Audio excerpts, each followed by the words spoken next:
Makanya begini, saya punya pengalaman spiritual yang saya tidak akan lupa sampai ketemu pangeran ra bakal lali. Saya itu dulu itu heran seheran-herannya kenapa Allah muji Ibrahim itu kadang sederhana sekali, hanya ngendikan maka anak Ibrahimu Yahudiyau. Ibrahim itu tidak Yahudi, tidak Nasrani. Itu kan enggak kata pujian yang luar biasa. Misalnya kayak muji Ruhin ini salah, Ruhin itu yura bajingan, yura preman. Kan hebatnya mana? Mestinya pujian itu kan alim alama atau wali, ini enggak. Ruhin itu yura bajingan, yura preman. Allah muji Ibrahim itu hanya dengan satu kata, Ibrahim itu tidak Yahudi, juga tidak Nasrani. Dulu saya itu iskal itu janggal, kalau dalam bahasa ngaji itu iskal. Tapi lama sekali saya iskal. Tapi setelah saya pernah ke Yerusalem, pernah di Bethlehem itu, di Hebron ya. Ternyata Ibrahim itu makamnya itu dekat sinagog. Karena Hebron itu kota bersama, itu kakinya itu di sinagog, kepalanya di masjid. Ishak total di sinagog.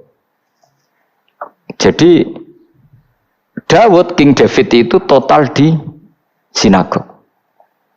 Artinya gini, satu-satunya penyelamat Ibrahim sebagai Muslim adalah dimaklumatkan Quran maka anak Ibrahimu Yahudiyah wala Nasraniyan. Karena secara kuburan itu tempatnya di Israel dan mayoritas Yahudi. Jadi tinggal orang Israel tinggal bilang lo ini lo agamaku. Agama Ibrahim, buktinya makamnya di Israel yang notabene apa? Yahudi. Makanya ini penting ya. Saya itu berkali-kali bilang ya. Orang soleh itu kudu ono ngawure wong soleh loh, tapi saya ulang lagi. Sekali-kali kena dia anak jinakno Sarah. Sarah itu sakit. Karena orang Yahudi itu lebih perasa punya Ibrahim. Anak wedoke rata-rata artis-artis jenis apa? Sarah. Sekarang Sarah itu nama Yahudi apa nama Islam? Yahudi, padahal kira-kira Sarah Yahudi apa Muslimah? Muslimah istrinya Nabi Ibrahim. Tapi kita tidak punya nyali menamakan anak kita Sarah. Coba kalau kita yang make, lama-lama Sarah terus jadi neng, jadi punyai. Tapi yang disebut Sarah itu pasti non Muslim. Begitu juga Daniel. Daniel itu nama Nabi. Yosua itu. Tapi wani gak ada anak jenenge Yosua, mesti dikira Daniel. Itu nama Nabi. Jadi banyak nama Nabi yang dipek kubu mereka. Akhirnya gini jenenge Solikin. Pokoknya ngono-ngono itu. Wah matane wong tenan. Nah, agama itu mulai dulu itu masalah klaim di sosialnya ya. Pada level kebenaran tentu agama itu hak dan batil. Tapi pada level sosial itu klaim. Klaim bahwa Ibrahim itu kita. Kata orang Islam, kata orang Yahudi Ibrahim itu kita, kata orang Nasrani Ibrahim itu kita. Sebab perdebatan itu ketika diputuskan Yerusalem, Hebron, terus Bethlehem, itu dianggap kota internasional, kota bersama. Sehingga di sana itu yang namanya Nabi itu kadang kakinya di masjid, kepalanya di sinagog, atau pokoknya separuhan. Jadi saya pernah sholat di masjid Ibrahim itu harus melewati sinagog.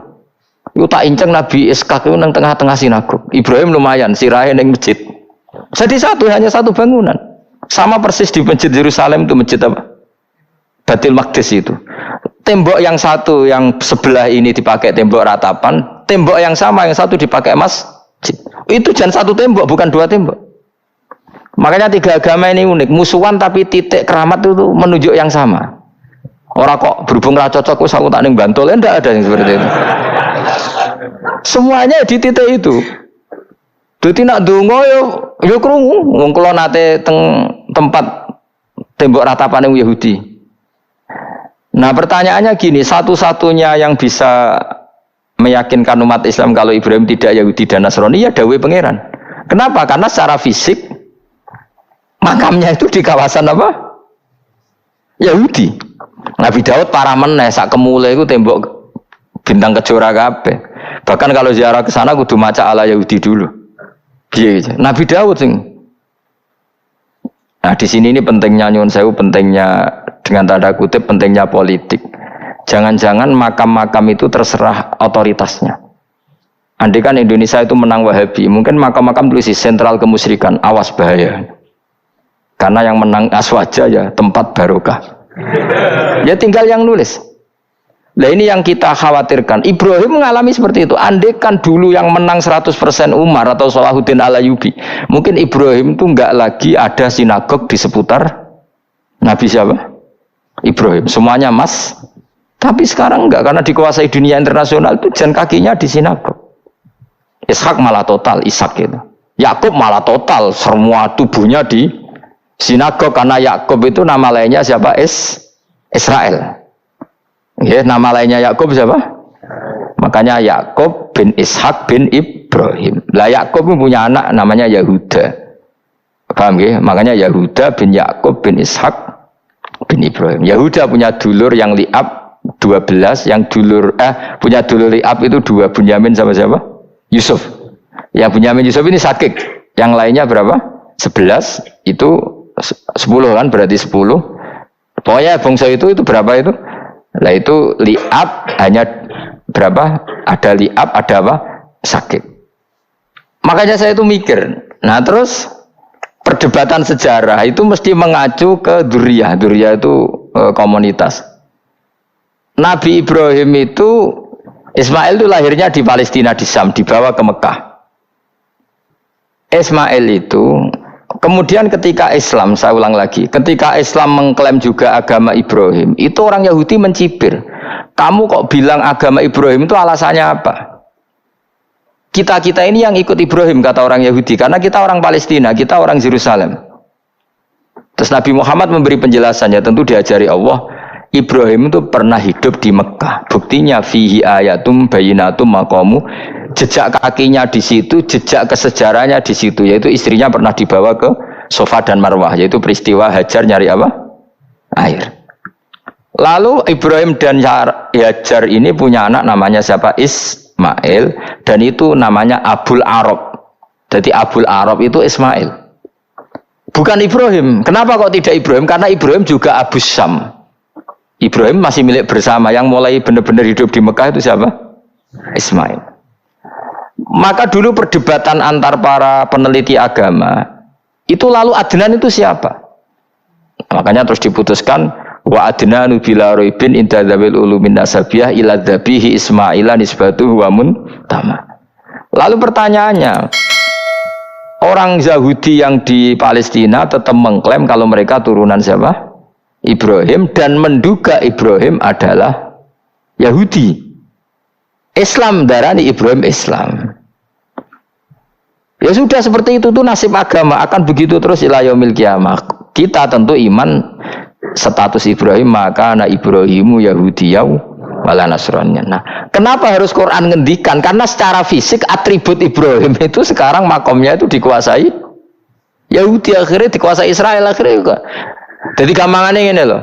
Umpama Nabi Ibrahim di makom ning Indonesia terus dikemuli ayat kursi, kan aman. Paham tuh kita, angel temen nerangno kowe. Mesti diarani Islam. Lah tapi di makom ning Israel dikemuli bintang kejora. Paham ya? Maka mau tidak mau tetap ada perebutan otoritas politik. Makanya di sini ini Sayyidina Umar ngotot kepengen nalono Romawi. Maksudnya Romawi sing nguasai Palestina. Tenan kasil. Akhirnya Nabi Ibrahim total ning masjid. Mulane kono jenenge Masjid Umar, mergo sing naklukno awal sedurunge Salahuddin Al-Ayyubi sinten? Tapi gak suwe kalahne wong Islam. Lagi menangne Rasulullahuddin apa? Terus kalah meneh, terus saiki dadi kota modern nih. Dikelola secara internasional, dianggap kota tiga napa? Agama. Ya wis. Lah kita wis ngimani Quran wae ora usah ndelok bukti fisik. Mergo nek bukti fisik iku beberapa nabi makome ning Israel sing status notabene niku Yahudi. Lalu Yahudi itu apa? Awas kena anut aku. Usah pinterlah sementara anut aku. Karena ini sekali salah itu fatal. Yahudi itu siapa? Yahudi itu nama agama, apa nama marga, apa nama sekte. Terus orang tuh gak tahu mikir meneh. Dikira Yahudi itu nama agama, apa nama sekte. Isra roh gus ora tau mikir. Ya wis ora roh penak. Dadi Yahudi iku jeneng wong iku Yahuda bin Yakub bin Ishak bin Ibrahim. Lalu nama ini ya tetap tauhid, tapi pertanyaannya apapun tauhid kamu tetap akan disalahpahami oleh penulis sejarah.